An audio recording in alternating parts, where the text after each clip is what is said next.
أهلا وسهلا السلام عليكم ورحمة الله وبركاته خيرية برواقع ندين رجينيا ميل والبوات شوكتان وفتحي عبسية ما أنت فيديوهن وحا يوكلفي inaan kasoo jawaabo video aan bishan horaanteedii soo sameeyey oo ku saabsanaa guur iyo inaan hayo inamo wanaagsan iyo hablo wanaagsan oo guurdoona oo aan jeclaan lahaa inaan isku xidho waxyaabo waxaa jira dee intaad sibiq ku gashid kugu sina ballaadha noloshuna had iyo jeer saasayba u badan tahay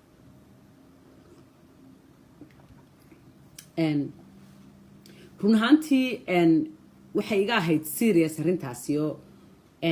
aan si kaftana u idhaahdo laakiin way jiraan hablo iyo inamo wanaagsanoo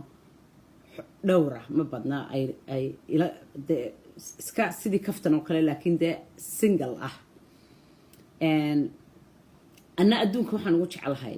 inaan isku xidho dad wanaagsan oo dee haddii ilaahay markaa idanka ka dhigo ay isku badhaadhaan. That's one of my deepest dreams. himilooyinkayga kuwa ugu waaweyn bay ku jirta arrintaas weligayna waan jeclaa even markaan dee anoo caruura baan jeclaa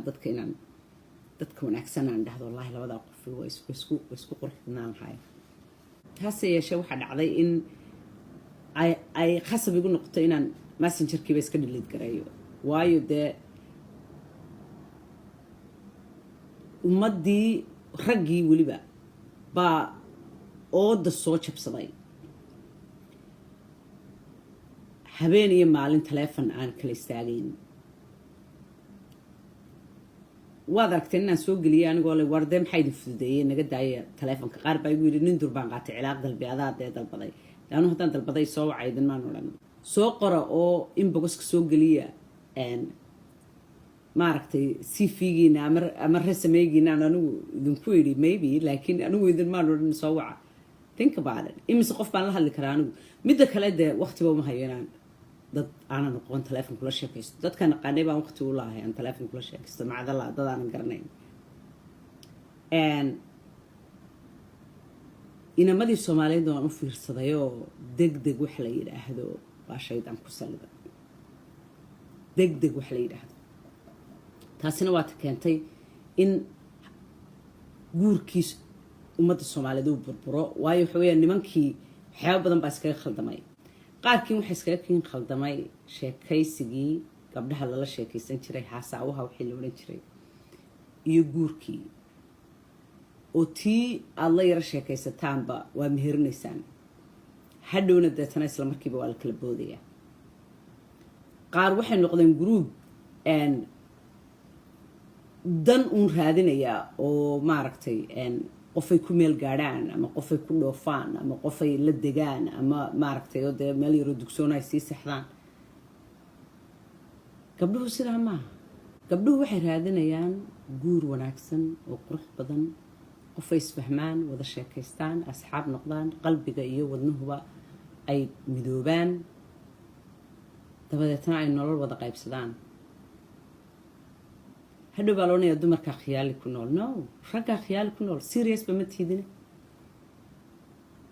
waajibkii ilaahay subxaana wa tacaala idin faraybaa maba fahansanidine gabdhihii baa ku boodaysaan hadhowna waa ka boodaysaan qorshe ma jiro maxaynu rabnaa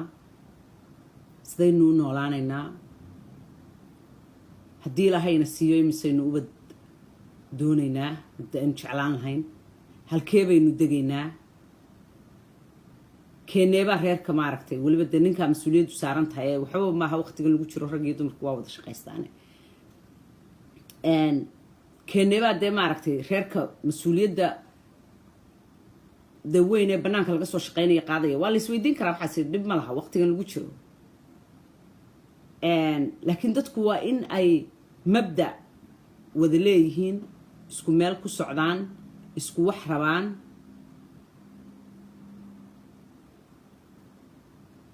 easy come easy go maaha waxa guurkeenii baabiyey soomaalida waa waxa gabdhihii yaraa iyagoon 20 gaadhin laba maraya oo maaragtay dee ciyaar la iskaga furayo intaydan dadka la xidhiidhin bal horta ogaada waxaa rabtaan inamada Soomaaliyeed oo be serious qof sidee baan doonayaa dunta qofka dun sidee baan rabaa waa maxay shanta wax ee aanad absolutely haba yaraatee qof ugu dul qaadan karin duntaada ka sheekay adigu bini'aadanimadaada iyo akhlaaqdaada ka sheekay himilada aad doonayso inaad tiigsato ka sheekay qofka dreamkaaga ah ee qalbigaaga ku nool ka sheekay wax ii raadi un ma hadda wax think about that what is that waa maxay wax qof bini'aadana baynu ka hadlaynaaye don't you understand miyadan fahansanayn inay habluhu idinkoo kale yihiin mise sheekadii waxaa idinka dhaadhacsan dumarku waa konton wax konton la yidhahdaa ma jiraan aniga iyo adigu waynu simannahay qofnimadeenna iyo maskaxdeenna iyo bini'aadanimadeenna waynu simannahay doorkeennu ha kala duwanaado doorka ilaahay inoogu talagalay ha kala duwanaado inkastoo maanta rag badan ee ayba gabeen dee doorkii iyo mas-uuliyaddii laga rabay laakiin meel ay qur-aanka kaga taallo dumarku waa konton idinkuna 100 baa tihiin ma jirto marka ogow bal horta qofka aad raadinayso iyo waxaad uga baahan tahay qofka anigu se waan ka fikirayo markaan u fiirsaday haddeertee qoraaladii badnaa ee lasoo qoray aan arkay I realize waxaa ii caddaatay inaanan kaba bixi karinba waayo full time job weeyaba dee dhowr qof u baahan in loo hayar gareeyo waayo anigu I'm not crazy dad intaan labadiinna waa isku qurux badnaan lahaydeenoo physically markaan eego iskuma xidhayo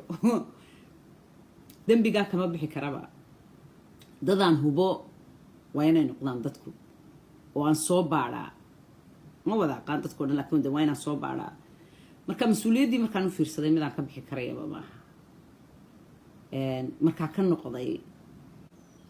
hase ahaatee dee qof walba calafkiisi iyo nasiibkiisii wuu sugayaa markaa kasii feker haddeer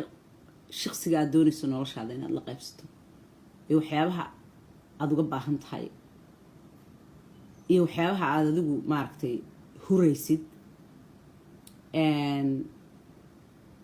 it's very very very important waa lagama maarmaan in ay jiraan shuruudo ku xidha iyo kuwo aanad adigu la-aantood dee noolaan karin oo qof kula noolaan karin marka waxyaabahaasoo dhan ka fikera baan idin odhan lahaa ogowna haddaad ilaaliso sharaftaada iyo akhlaaqdaada iyo miisaankaaga waad helaysaa waxaad doonayso no doubt waayo anigu waxaan garanayaa markii aan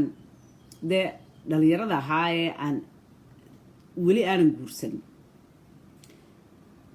confuse baan ahaa waxaan doonayaba ma garanaynba confusekii un baan ku guursaday confusekii un baan kaga booday maanta I know exactly waxaan rabo maanta waxa aan doonayo waan garanayaa caadigama saarna waa sababta aan ilaa hadeer aanan u guursan dib ugu guursan waayo exactly wixii aan doonayay baan garanayaa mana hayo wax badanna maaha waa dun bay u badan yihiin dunta qofka characterka waxa kaloo dhan adduunkana waa iska maalmo waa laga tegayaa marka walaalayaal aad iyo aad uga fikira arrintaa bal fadhiisto oo qalin iyo warqad intaa qaadataan qora maaragtay nolosha waxaa ka rabtaan qofkaad doonaysaan noloshiina inaad la qaybsataan waxaad uga baahan tihiin waxaasoo dhan qor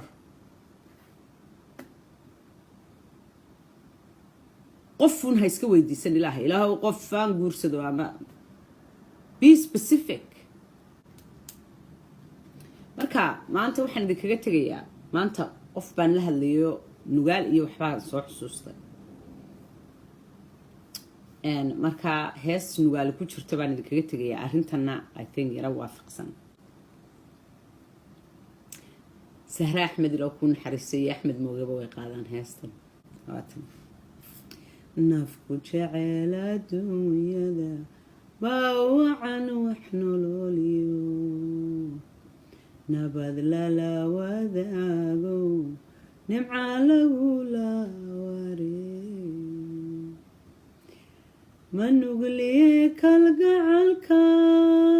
naariyo ka taranolol markuu nudayga ka galo nabar weeye halise eetaa nabdiga geli oo soo noqnoqoshada igamuudina casnimo anna haddiyan ku naawili naqbaala dhowra nasiib haysku keensimo qofkaad doonaysaan ilaahay idinkii qof wanaagsan oo khayr qaba ood isku waartaan noloshan yara gaaban ood saaxiib tihiin oo aydan kala maarmin ayaan idinku duceeyay khayr baynu isku nahay nabada